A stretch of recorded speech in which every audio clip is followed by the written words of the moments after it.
Civil Service Exam Word Problem number 8. So this is about age problem or average problem. Okay, so the average grade of 16 boys, in the class is 85, while the average grade of 24 girls in the class is 87. What is the average grade of the 40 students in the class?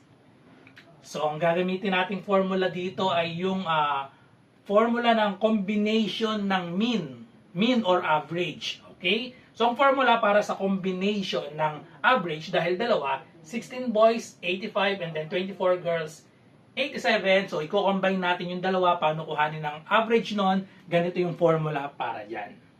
So dalawang group lang siya, so therefore we have, so symbol for average is x bar, yan, mean. So ang formula natin is n sub 1, m sub 1, plus n sub 2, m sub 2, plus dot dot dot. Kung ilan man yan. So sa example natin, dalawa lang. So dalawa lang, wag na natin lagyan ng dot dot dot. So dalawa na lang ilagay natin. N sub 1, m sub 1, and then we have n sub 2, m sub 2 over n sub 1 plus n sub 2. Kagaya nga nung kanina, kung tatlong group yan, eh di magkakaroon tayo ng n sub 3, m sub 3, tapos plus n sub 3 pa dito.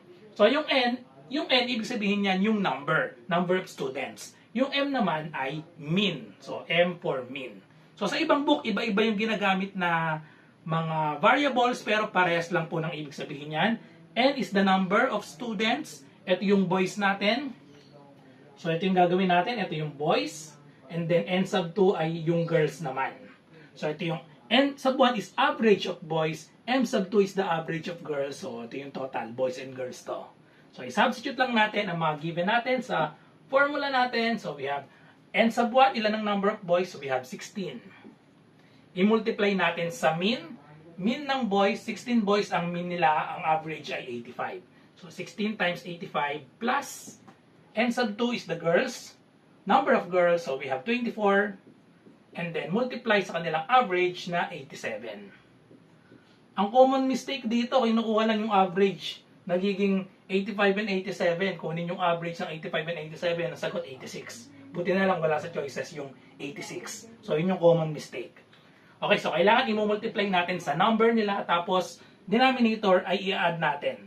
So 16 and then plus 24. So nakalagay naman dito yon na 40 nga yung total.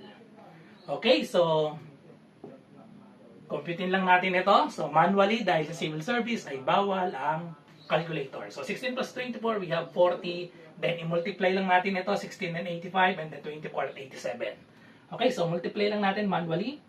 85 times 16, we have 6 times 5, we have 30.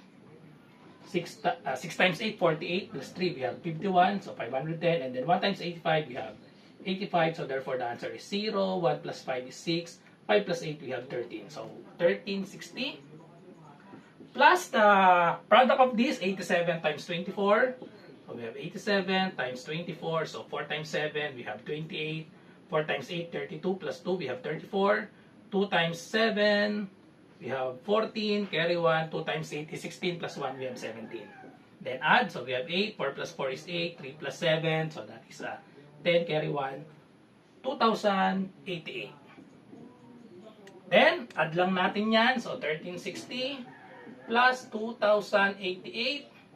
So medyo mahirap lang pala dito yung manual natin gagawin. Kaya kailangan practice. So 0 plus 8, we have 8. 6 plus 8, that is 14. Carry 1. 1 plus 3, we have 4. 1 plus 2 is 3. So we have 3,448. Then, i-divide lang natin sa 40. Okay, so divide natin. Again, manually ulit. So madali na itong pag-divide kasi may clue na kayo. Lahat ng umpisa ay 8. Tapos 5 or 6. Okay, so 3, 4, 4, 8 divided by 40. We have 8. 8 times 4, we have 32. 40 ito, so we have 320. Subtract, we have 44 minus 20. That is equal to 24. Bring down 8. So 248. So pili tayo kung 5 or 6 ba ito. So kung 5, 8 times 5, that is 200.